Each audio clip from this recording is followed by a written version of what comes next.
Si tu as oublié ton code et ton iPhone est indisponible, tu es dans la bonne vidéo. Salut à tous et bienvenue sur notre chaîne iMyPhone français, j'espère que vous avez la forme. Dans cette vidéo, je vais vous montrer quelques méthodes qui vont vous permettre d'accéder à votre iPhone.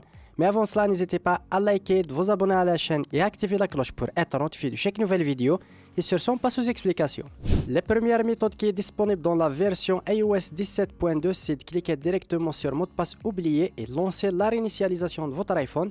Vous tapez votre mot de passe identifiant Apple et vous cliquez sur terminer et ça va lancer directement la réinitialisation et l'effacement de votre iPhone.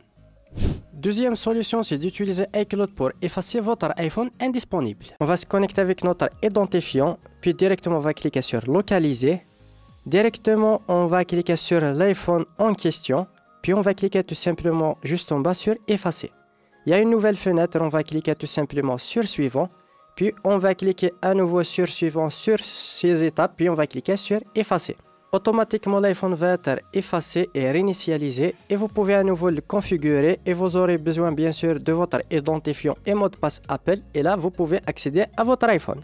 La troisième solution est celle que je vous recommande, c'est d'utiliser un outil professionnel qui va vous permettre de déverrouiller n'importe quel code d'accès sur votre iPhone. Et pour ce faire, on va utiliser le logiciel iMyPhone Lockkeeper, c'est un logiciel simple et intuitif qui va vous permettre tout simplement de déverrouiller votre iPhone. Le lien de téléchargement est dans la description, n'hésitez pas à checker le lien télécharger et le tester.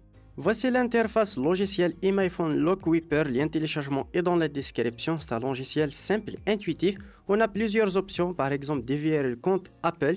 La deuxième option, déverrouiller le code d'accès de l'écran qu'on verra tout à l'heure, réglage de l'accessibilité, déverrouillage temps d'écran, un contournement MDM et plus d'options encore.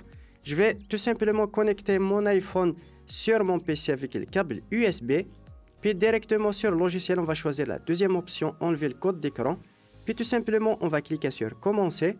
On va choisir tout simplement la version iOS compatible. Puis on va cliquer tout simplement sur télécharger la version juste ici. Je vais cliquer dessus. On attend le téléchargement.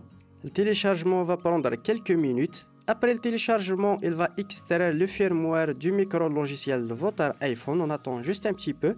Puis tout simplement, on va cliquer sur déverrouiller. On va mettre le code qui s'affiche à l'écran. Puis l'opération peut prendre entre 5 à 10 minutes. Soyez un petit peu patient. Et voilà, après quelques minutes, le déverrouillage est terminé. Je peux directement configurer mon iPhone comme tu peux le voir. Je vais le configurer.